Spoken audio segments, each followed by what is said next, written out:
Welcome back to the program. Well, Senator Wagner joins me as well as Mr. Bartos, and the other candidates for governor are invited, as always is the case. Every governor of the state has a standing invitation.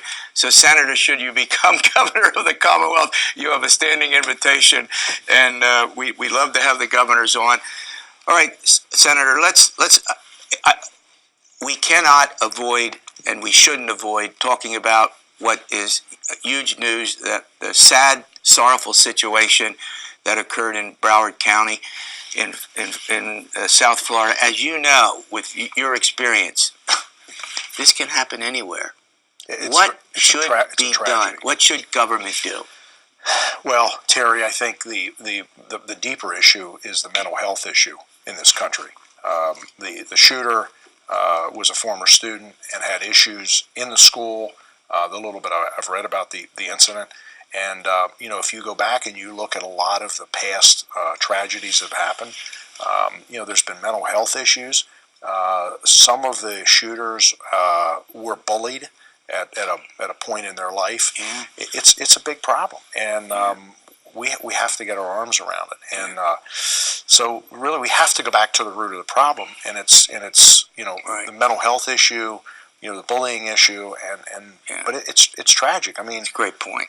It's sad. I think we also need a concerted effort by government and the private sector, Mr. Bartos, to get our handle around it. And every time you look at these videos that these young kids are watching, I'm horrified.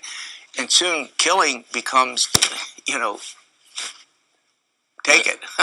So I have two teenage daughters. They are not video game aficionados. It's not what they do. They're both athletes and play instruments, but they have friends who play a lot of video games. And you're absolutely right.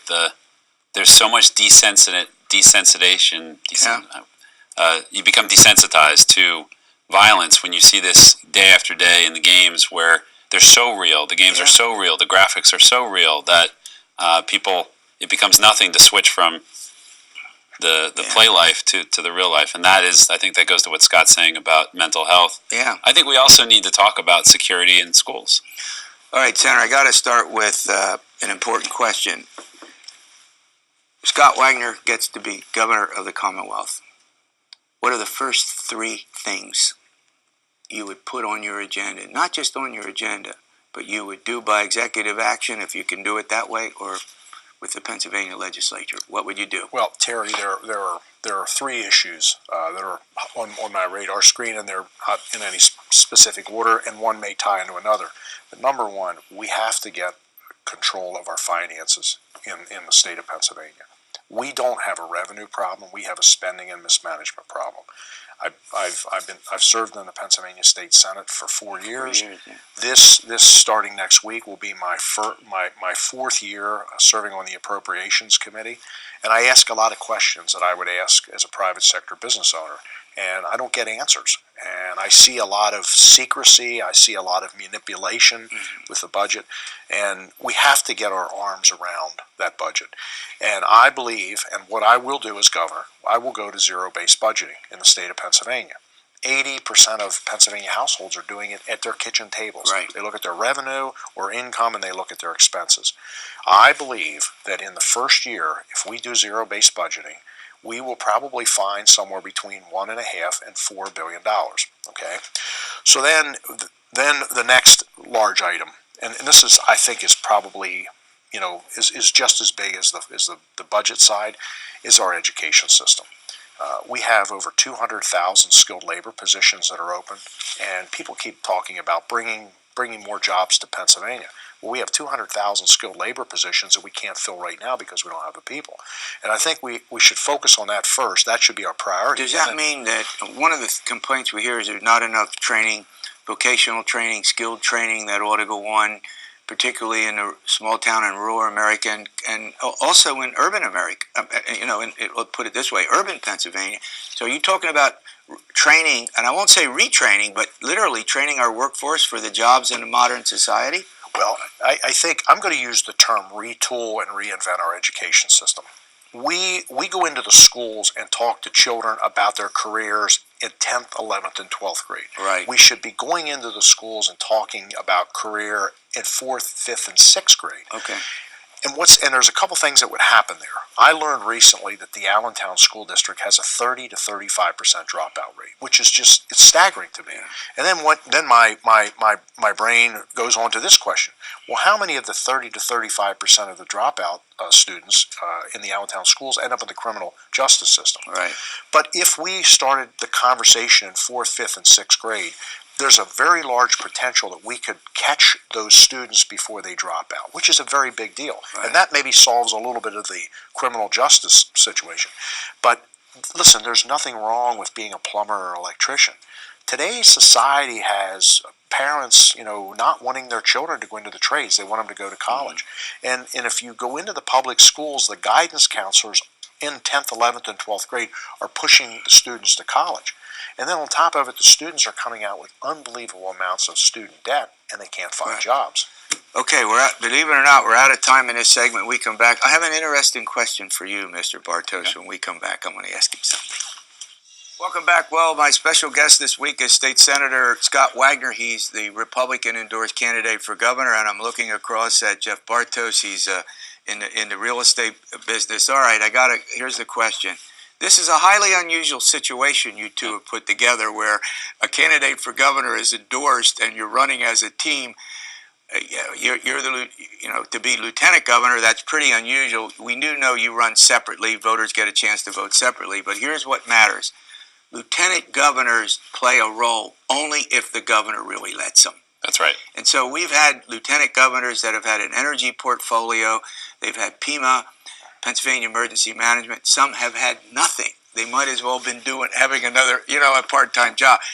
What do you want to do if you get elected? What do you want to ask him that you want to do? Well, when Scott first asked me to consider running for lieutenant governor on his team as part of a ticket, and as you said, Terry, it's never been done before in Pennsylvania, to our knowledge, where people teamed up this early.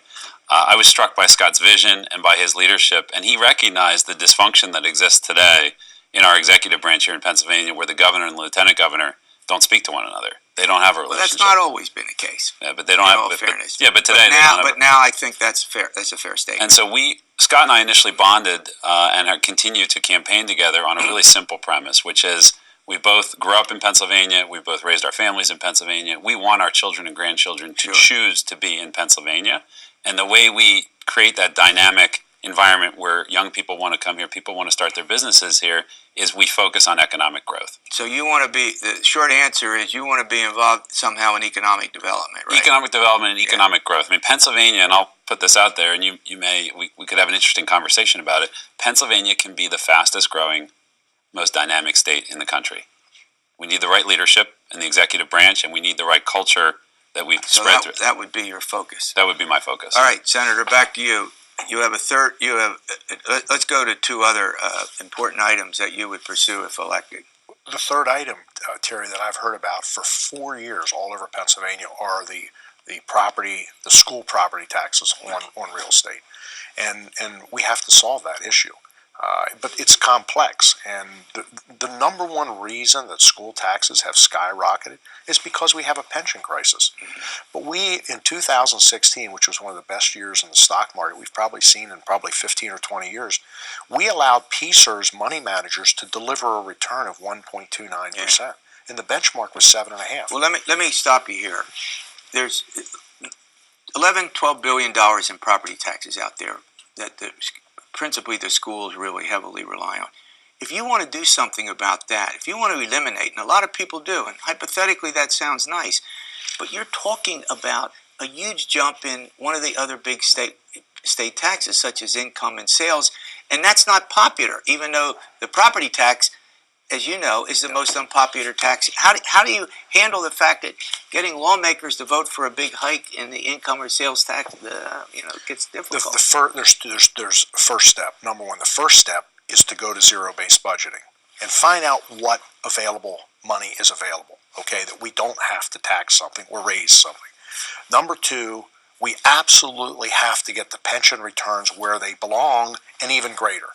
Yeah. I mean, listen, Terry, 3 third graders could have done a better job. 3 third graders could have done probably 12 to 15% in 2016. I mean, I'm serious. No, I get it. But there's a Penn State class up in Erie that has an investment club, and their return in 2016 was almost 17%. All right, I don't. Before we run out of time, I've got. Look, you have. There are people who have gotten on you for your style. I mean, let's be honest. I mean, and how do you, or don't you just ignore that at all? I mean, Terry, I'm going to be honest, and I'm going to tell the truth. I listen. I have a great career. I have several companies. Several companies. You know what? I'm doing this because now that I've been in the Senate for 4 years and I've traveled around the state and I see the issues, these issues are solvable. But there's four things that are needed. You need a strong leader. I've built companies from scratch over 40 years. You need experience, okay? I employ hundreds of people. I've created thousands of jobs, signed the front of probably more than 1 million or more paychecks, and I understand the issues. And I understood the issues before I arrived in Harrisburg, but now that I've been in Harrisburg and I see firsthand, I understand the issues. But this is the most important. You need a leader with experience who understands the issues, who delivers results. All right, last question to you. How is all this working out for you? Yeah, so I mean, let's be honest, you're relatively unknown. You've never sought office before, is that correct? that's correct. So it's a new venture for you. Yes. So what's the biggest single learning experience? It's been a fascinating year traveling around the Commonwealth. I mean, I've learned so much about politics, but I just want to piggyback off of what Scott said, because forming a team, a strong team, has been critical to this campaign. And I've watched a leader. I joined this team because Scott has, and this is what a lot of people don't know about Scott and his family, they're incredibly philanthropic. They're deeply concerned with the plight of children youth at risk, and children who aren't getting proper education, and families that are suffering. And they put their own money and time into that. And their company is very involved in the community. You have someone who's willing and eager to roll his sleeves up and get to work, as opposed to just talk. And I think the most important thing is Scott attracts people from all walks of life. All right, they're in my ear. I want to thank you both for coming in, and we'll, of course, watch the course of this primary and see how it all goes. All right,